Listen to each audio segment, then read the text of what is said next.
Good morning. Welcome to our April AMA. I'm going to go ahead and get started. I'm Jill James. I'm the CEO and founder of the Jill James. And each month, I host a live AMA for my subscriber base.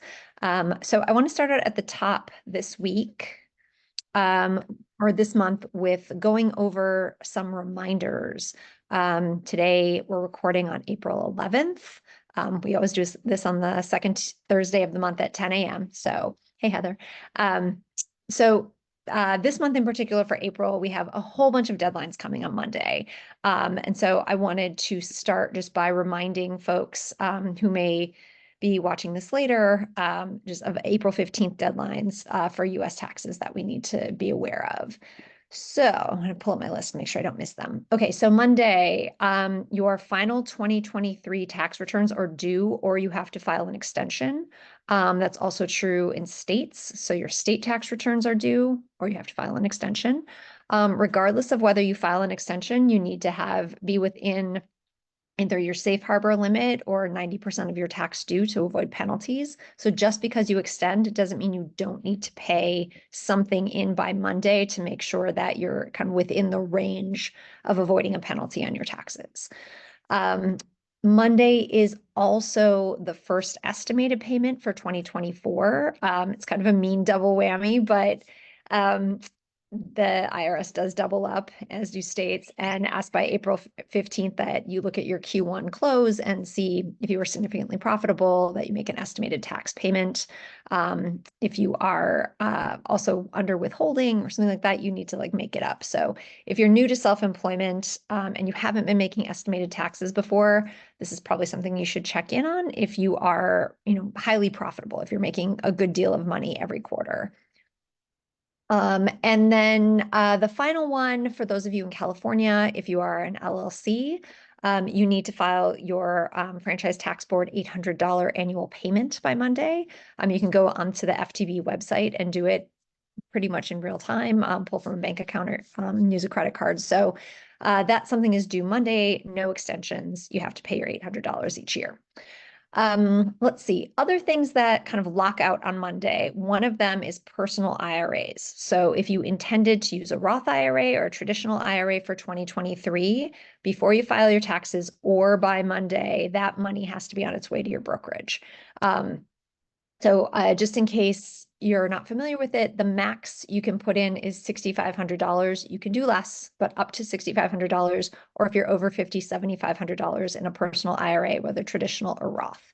Roth does have some income restrictions. So if you are single and making $153,000 or less, you can do the max. And if you're married or head of household, $228,000 for household income. So that's, again, just something to consider if you're going between traditional or Roth IRA, which one do I contribute to? And then for business IRAs for SEPs, if you take an extension, it extends your contribution deadline. But for 2023, you can contribute up to $66,000. If you have employees, make sure to talk to your accountant about whether maxing out your 401k or SEP means that you also need to make contributions for other people. If they are participating in your plans or if they're eligible to participate in your plans, you'll need to do that to stay in compliance relatively quickly after you make your own deposits, and certainly before you file your taxes.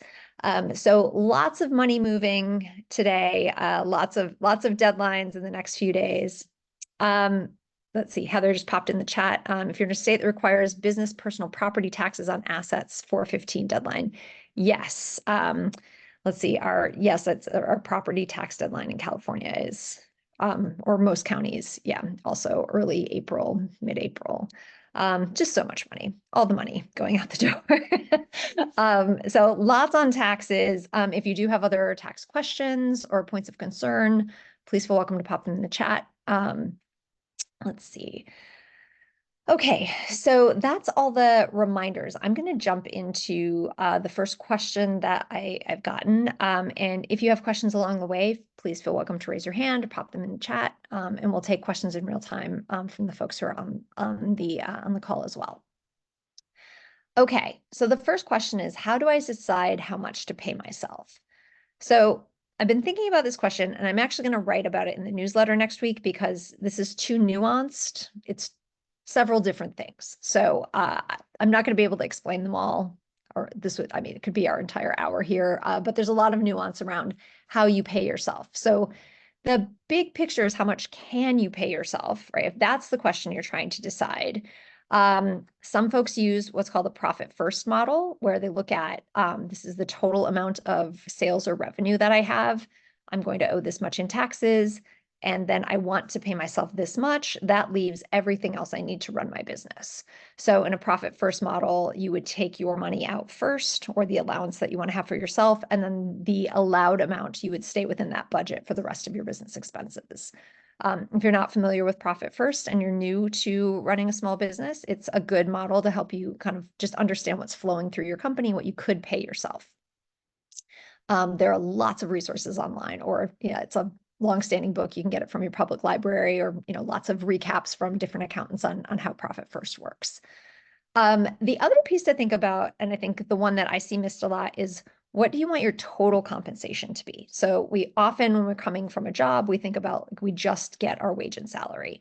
Well, as a business owner, there are a bunch of other things that you get as benefits and can benefit from, and ways to pay yourself in a smarter way. So in thinking about what you might like your total compensation to be, I would look at things like what qualified business expenses can the business pay for you, and do you want to run those through the business? So that might be things like your car, your mobile phone, your internet. If you're, traveling for work and then you stay a couple extra days for personal stuff, a portion of that can be written off through your business.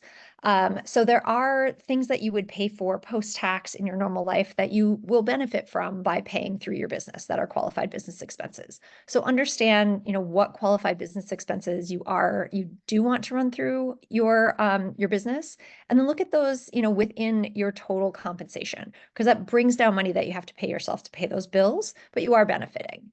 Another one is to think about retirement savings.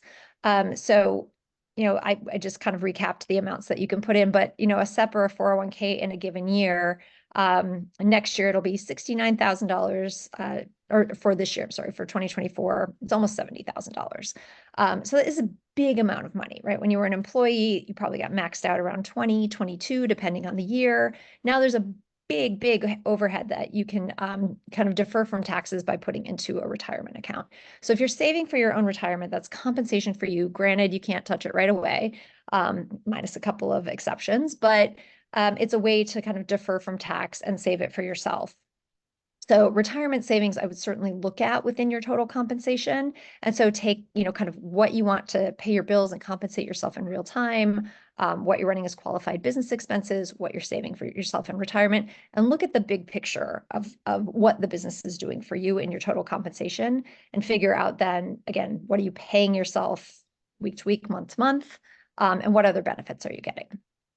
And then we get into the nuances of how you pay yourself. So depending on how you're legally organized, there are some rules around how you can pay yourself. So if you're a sole proprietor, LLC, taxed as a sole proprietor, or partnership, or again, this is where we start to get into nuance, and I don't want to miss your specific case. So I will write about this in more detail in the newsletter. But basically, you're going to take draws. So you take some of the profit of the company and you just move it from the business account into your personal bank account. You will owe payroll taxes on that, so just keep that in mind. But you just, you pay yourself directly. If you're an LLC member, you can't have a W-2 salary. So unless you're classified as an S corp, again, all kinds of nuance here. If you are an S corp, then you are required to make yourself a W-2 employee. So you will have a reasonable salary that you're required by law to pay yourself. And then you can take distributions on top of that of profit. So again, lots of different ways once you figure out how much you want to pay yourself. Then the other piece is, how do I pay myself, and what kind of hidden fees, taxes, compliance go with that? So again, I'll write about this next week in more detail so that we can get into more of those nuances and provide some resources if you're kind of looking for more about how to do this. You can also always talk to your accountant. Hopefully you have one of those. It's April 11th. I hope you have one. But, talk to your accountant based on like how you're organized and kind of what your personal needs are about smart ways to pay yourself and the total amount that you can. And then again, what you're going to need to set aside based on how you're paying yourself. Okay, so, and I apologize that I don't know the specifics of the person that submitted that question, so I can't answer it for you specifically. If you want to follow up with me with a strategy session or send me a message, I can go into the specifics for you, but that's kind of the in general, right? What's your total compensation? How do you figure that out? And then how do you actually pay yourself? And again, I'll cover that in more detail in next week's newsletter. Okay, next question. So lots of us use 1099 contractors or even international contractors in our business now. So the question that I got was, one of my contractors is taking a really long vacation. How do I manage contractor time off? So the really simple answer on this is you don't. You don't have rights to tell that person when they do and don't work. That's the downside of using contractors. Now, in your contracts with that person, you can set out expectations in your SOW that they have signed on for. We expect you to be available at these times. We expect you to make these meetings. These deliverables are due by these dates. As long as that person is meeting the agreements that you set out in your contract, you don't have a say about when they do the work, when they show up, when they're available to you, because they're contractors. Once you start to do that, you put yourself at risk that they could be reclassified as a W-2 employee, and that includes your foreign workers, that they could be classified as needing to be salaried workers, and then that creates a whole bunch of other headaches for you. So just make sure, like when you bring someone on as a contractor, whether 1099 in the US or outside the US, you just understand the limits of what you can ask them to do and make sure in your contracts you're very clear about the expectations of when they are available and how they work. But if they come to you and say, hey, I'm taking a 3-week vacation and it doesn't compromise any of your deliverables, you don't have a right to say you can't take a 3-week vacation or you can't take medical leave or any of that because they're not your employee. So I know this is a really hard one for a lot of founders to just not have that control. But if you do need that control, you need to hire W-2 employees, whether they're seasonal or part-time. There are lots of ways to hire people that are not full-time employees, but they are W-2. So again, if that is a point of control that you need to have W-2 employees.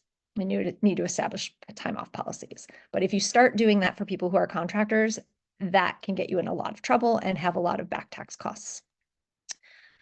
So I know that is not an answer that a lot of people like, but this is again a place where knowing what you can put in your contracts and writing a good SOW for the contractor with expectations that they've signed off on, that will cure for a lot of this up front about what your expectations are for their availability.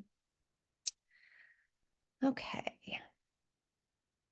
Our next question, why did you move your newsletter to Beehiiv?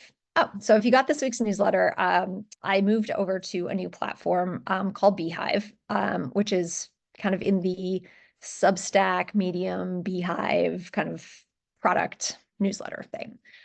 So for those of you who make content, media, other things, like there are a number of ways to monetize. I, for the last 6 years, have been writing my newsletter just as a, hey, sign up for my list if you want to hear from me sometimes kind of thing. And it became a regular thing where I've been writing most weeks for 6 years.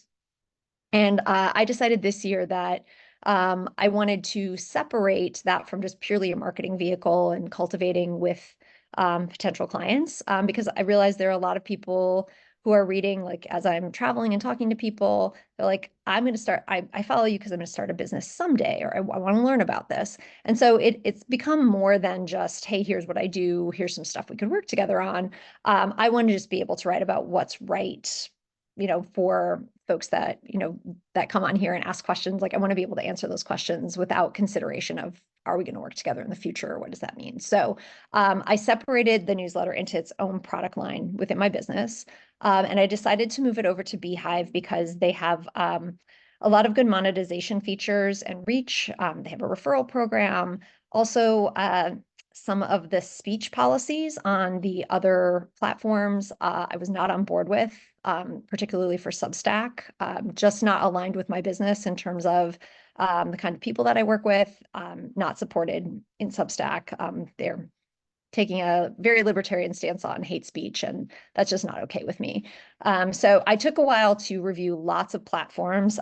There are other that I thought were very good, just that because my newsletter is already established, I needed something more robust. So that's why I moved to Beehiiv.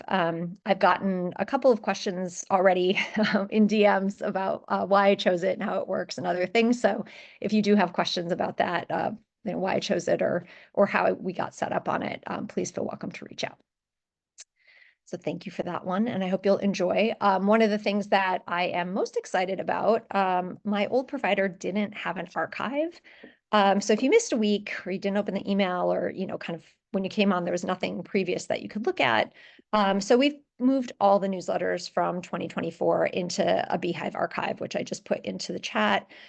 So if you miss a week or there's like, I know she wrote about this, where is it?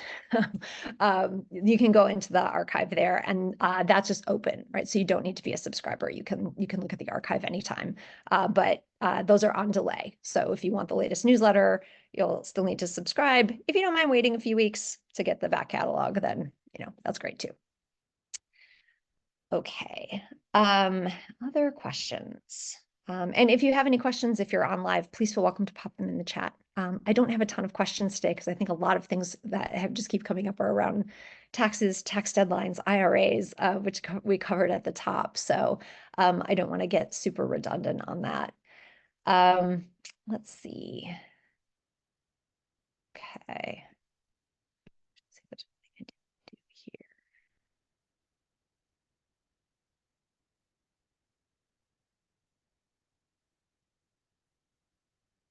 Okay. Oh, here's a good one. Okay. I have been reluctant to take credit cards because of the high service fees. I'm starting to get more offers from companies and seeing things online about low fee credit card processing. Should I move? I don't know, maybe you should. I would need to know which specific processors that you are thinking about using. There are a variety of ways to go about this, right? So banks can act as processors, third-party fintech companies can act as processors. So, companies that maybe you've never heard of can sign up with a merchant network and offer processing services. There are a lot of people out there. And so to be competitive, some are, some newer processors are offering lower rates. Things I would consider: one, is it a promotional rate, like that this will expire? They're just doing it to get you to move from your existing processor over to a new one. And then, 6 months down the road, the processing fees will go up, but you aren't going to want to move again, right? So they're getting you to lock in on the software or lock in with the merchant. So look at like whether the service that you're considering has a promo rate or is actually like your permanent rate, and what are their rights to change that in the future, because they may just be doing this as an acquisition tool or an acquisition marketing play. Another, I would look at, does the servicer plug in easily to a lot of the online services that you use where you would need to have processing, right? So something like Shopify works with tons of different processors, but some smaller software players may only work with a handful with a automated API where it's just simply like, oh, you work with them, log into your account, we'll bring it over. Now you're on this other servicer. Like there may be custom programming that you have to do. You may have to really get into the weeds and work with this new processor in order to make it work with some of your software. So make sure before that they support all the key platforms that you have, right? So some things to look at are like if you have e-commerce, right? Are they linked into your e-commerce platform? If you're using Calendly and letting people pay for your time, can Calendly support it? I know I use Pipedrive. Pipedrive can link into your service provider and like send quotes. So, look at the places where it's important to you to be able to get paid, and make sure that that servicer works easily with it, or there may be a long delay or some hidden fees around like what it costs to get up and running. And that is one of the benefits of a lot of the, kind of simple turnkey fintechs. That's why a lot of people stick with Square or Stripe or Squarespace at a higher rate because it's plug and play. It's very easy. You don't have to do anything technical. But the trade-off of that is, until you're selling 70, 80, $90,000 a month, you don't get a breakpoint. If you're not familiar with breakpoints, you can call your servicer at any time and ask what their breakpoints are. It's where you get a reduction in fees for having a certain volume of payments every month run through their platform. So some service breakpoints have really gone up a lot in the last couple of years, like they're much higher levels. But if you are processing like large fees, not doing $4 cups of coffee. If you have larger fees, sometimes they will give you a break point if most of your transactions are larger in size because they're not processing very many transactions and they're higher value. So it's always worth just checking with the processor you have around, can you get a break point? So I know that's clear as mud, should you or shouldn't you, but it really is dependent on kind of your technical capability and what you need for your business, whether you want turnkey flat rate, you want to follow a table, and whether it integrates with what you already have. Okay.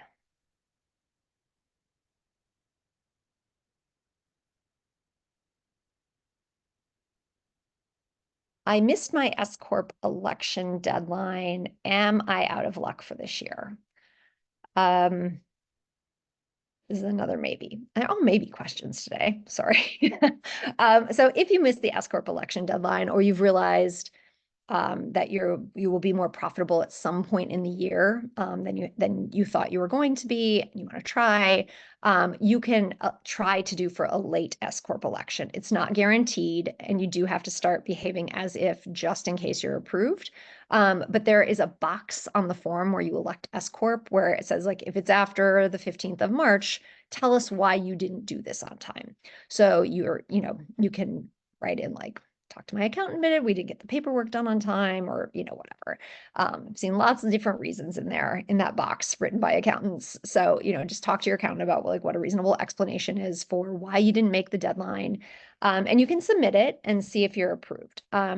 So a lot of the time, I mean, for most of my clients who have done this, it does come back with an approval. In some odd cases, they may say you can start on the first of the year next year, but you wouldn't get the benefit for this year. And that is kind of the standard processing. So it's possible, but not guaranteed. You certainly can try it. I would again talk to your accountant about the pros and cons of trying to do it within this year, and kind of what your obligations are, should you want to try for that, because it can take a few months to be processed. It's not an automatic thing where you submit the form and like they real time look at it. So you may not get an answer for a few months, and if that kind of limbo is uncomfortable for you, it may not be the best idea.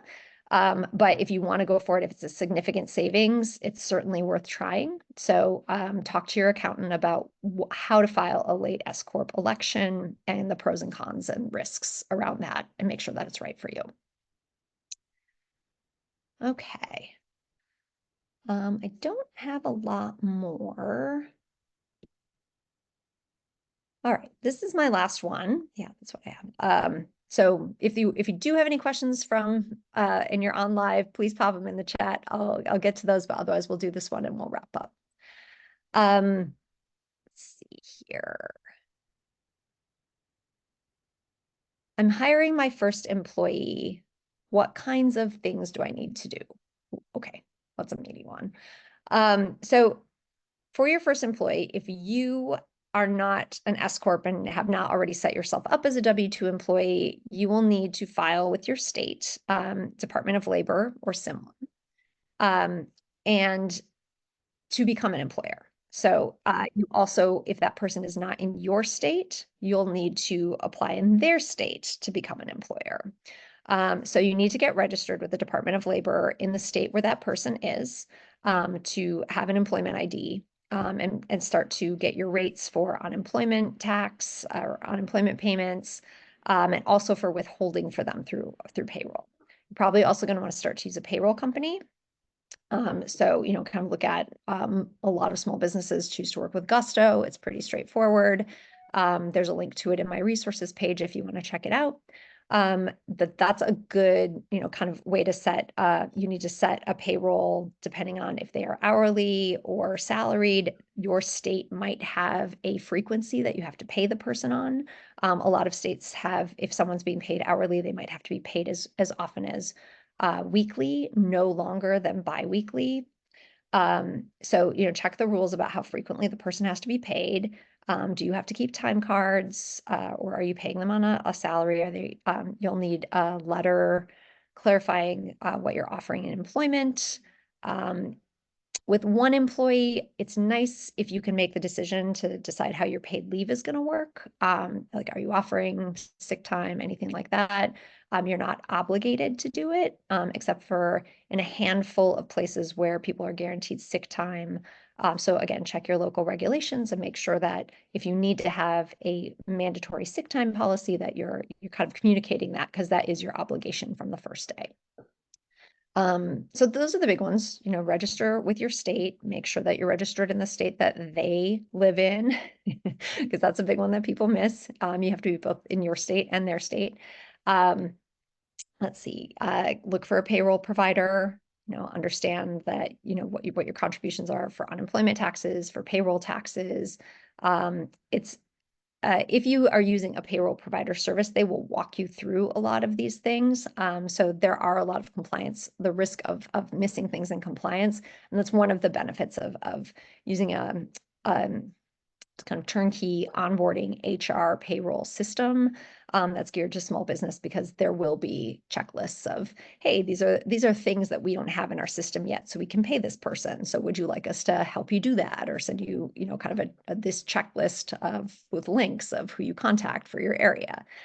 So that can be very helpful. There are also lots of small business resources for hiring probably in your county, in your state.